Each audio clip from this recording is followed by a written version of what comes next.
Hey, I'm Scotty Rock. And I'm Nate Danger. Buddy, what's going on today? You know, today we're going to do something a little different, Scotty Rock. Let's give her, bud. We are going to do our first episode of What's in the Box. Living it all the way.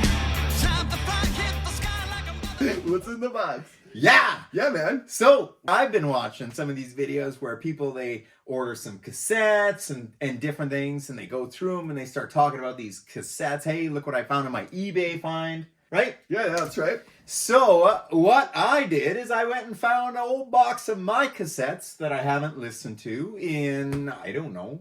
I don't even want to guess how many years. Man, When did cassettes stop being a thing? probably like I'm going to say 97, maybe? Yeah. Somewhere in yeah. there. Early 90s, mid-90s, Mid-90s, maybe. yeah. CDs are coming out. That's the same for me, man. I still have all my cassettes, like 100 of them. Or Yeah. more.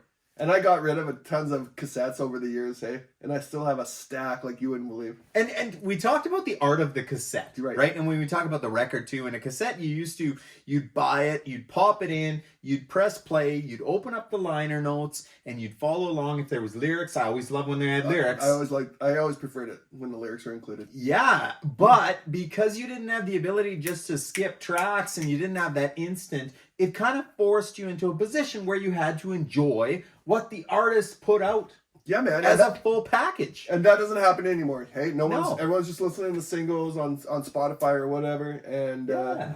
like, come on, There- bust out the record, get the cassette out, Yeah. sit around with some buddies, and feel what it's like. And look, we were just talking with Todd Kearns, Yeah. right, on a previous episode. If you haven't checked that out, go check it out. Right now, But he talked about Slash, and he talked about Slash still loves that mentality of creating an entire album that takes you through the highs and lows of emotion, right? Yeah. It's a full package release rather than just here's an instantaneous single.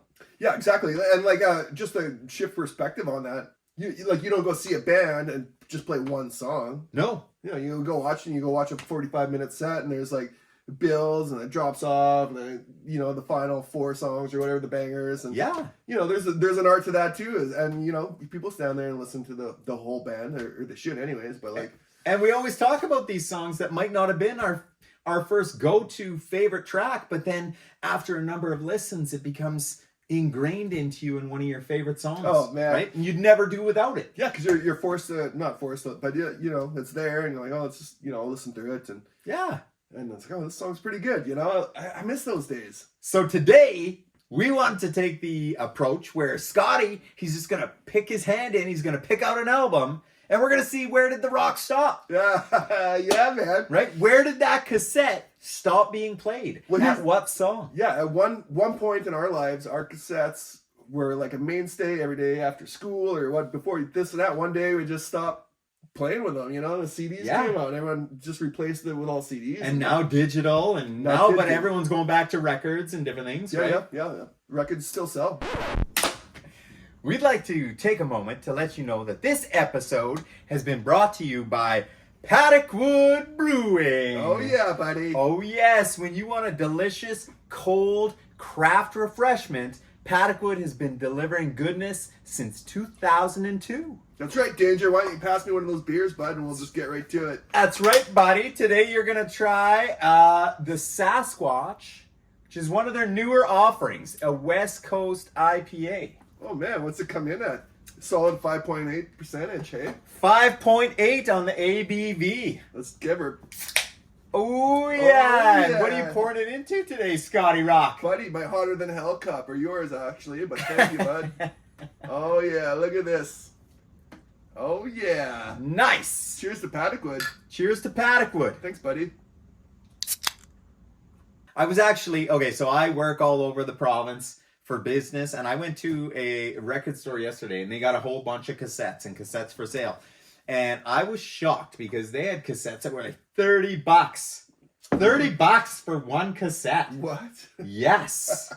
I was thinking, geez, I'm going to take my box of tricks to them. Yeah, man. But yeah. That's so crazy. let's do it. Let's pop in. Oh, this is exciting. This is exciting. We don't Very know what good. we're going to get.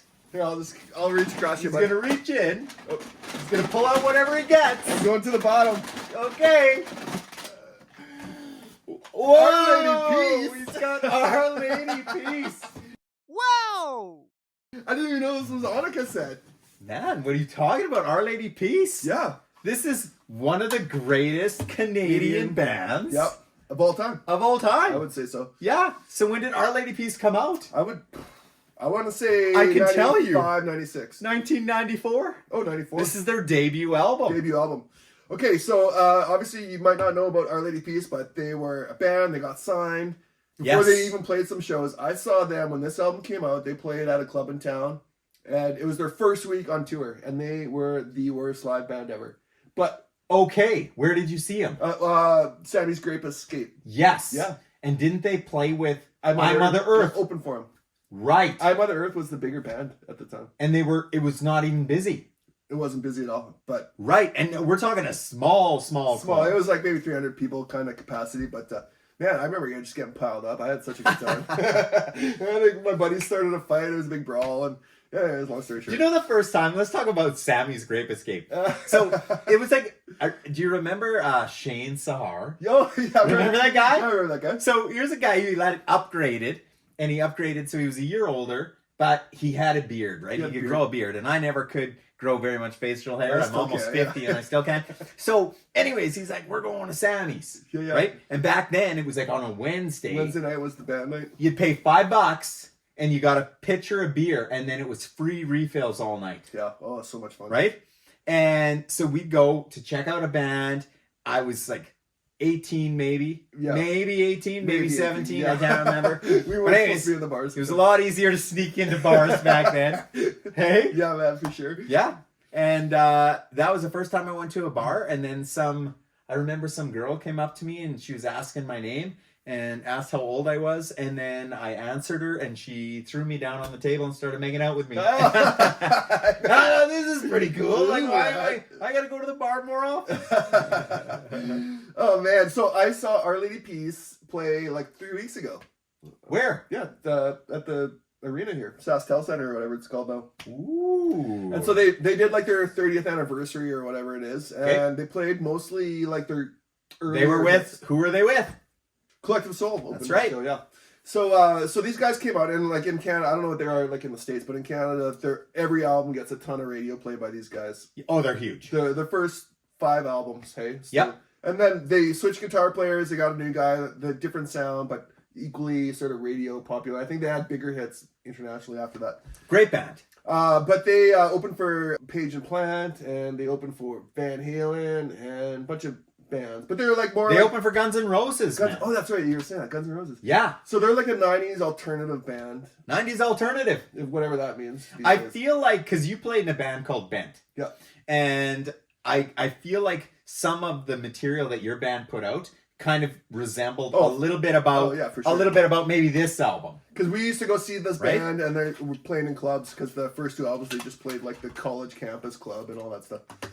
So, but the production's rad. Look The at songs that's are the singer, insane. Rain Maida. Yeah, Ray Maida. And if you know anything about Canadian music, he was married to Chantel Kreviazek, Yeah, right? I think they live in the States, in California. Unless Do I scooped them up. Yeah, they live in the States. The drummer was 17 at the time too. Oh, their drummer was So great. good. You know what was cool about this? The production on the drums was really amazing because it had a different sound than what you're used to hearing on the drums. And that was the first time Did. I heard like drums sounding like that. Yeah. Cool album. Shoot. They do have the lyrics in there. Oh man. So they got all the lyrics for the song so you could follow along, right? Yep. That's the Birdman, the picture of the Birdman. Birdman, yeah. But it was a great album. And I would say, as far as a 90s alternative album, like there wasn't many people who didn't have this album. No, I think everyone had it. This one's Clumsy. Everyone had Clumsy, the second album. Do you think I played it much? Oh, it's just worn out. Look at that. Back when cassettes, if you didn't put Scotch tape or something over it, you'd rub off all the... Because you played it so often. Yeah. Let's give it a spin, bud. So let's see. Look about where it left off. This looks like, that would be the beginning of side A or the end of side A? Let's figure it out. I think you're right at the end of side A. Let's there. figure it out, man. Figured it, big. Ah. What's going on here? Oh yeah, you're open. So, let's see where we're at. What song was it?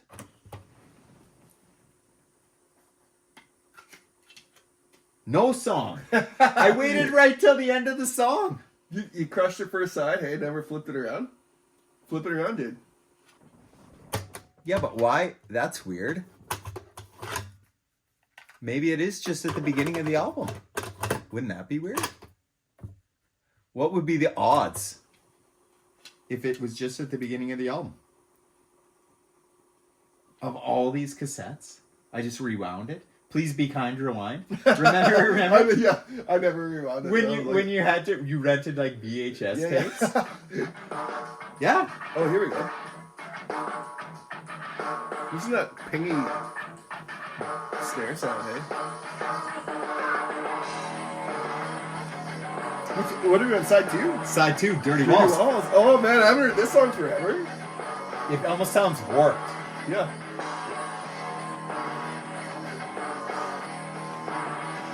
It does. It sounds a little warped, the cassette. Yeah. That's interesting.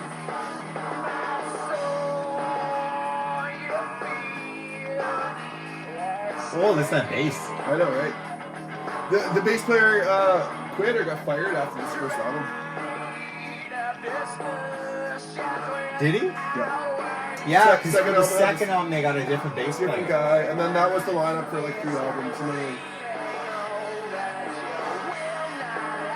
jeez, I haven't heard this song ever. I used to front to back this, but I had this on CD, so it's weird to hear it on cassette. Well, yeah, but the cassette you can feel it does feel like it's got a warp to it. Yeah. But here, just listen to the cassette versus like a digital version of this.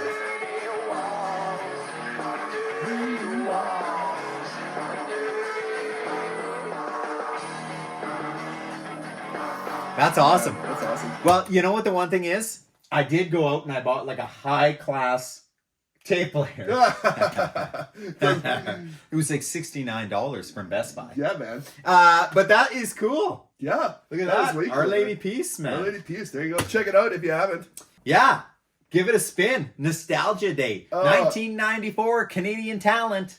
Okay, and maybe if you're not from Canada, but like in the 90s, Canadian music exploded on the indie rock sort of scene. Yes. Our Lady Peace, I Mother Earth, Tea Party, Age of Electric, Moist. There was like and a bunch of other bands. I was like slip my tongue there. But So many great bands. so many great Canadian bands came out in that era, And we were part of them. Yeah, we were trying to like, oh great, like all of a sudden Canada has their own like thing going on, and That's right. we could be part of this. You know? That's right. He was playing in a band called Bent. I was playing in a band called Slab Drab. And we were opening for all these bands. That's rolling right. And that was the big gig that we tried to get. Hey, Yeah, Oh, super man. cool. Cheers to us. All right, buddy. That brings back memories. Thanks, dude. Back to the what could we call it? We could call it like cassette memories. What could we call it? We go I like Where the Rock Stopped. Where the Rock Stopped. That's right. So if you haven't listened to it, go check it out. Give it a listen. Let us know your thoughts. We'd love to hear it. I'd like for anyone out there that's never heard of Our Lady Peace to Our Lady Peace. Yeah. check them out. Go check out the first 4 albums, and just kind of like, hey, I've never heard this band, but here's my thoughts. I'd love to hear like a new perspective, Yeah. like 20 years after the fact. 100%. Yeah, man, that'd be awesome. All right. Okay, that's it. That's it. Check it out. Yeah, man. Okay.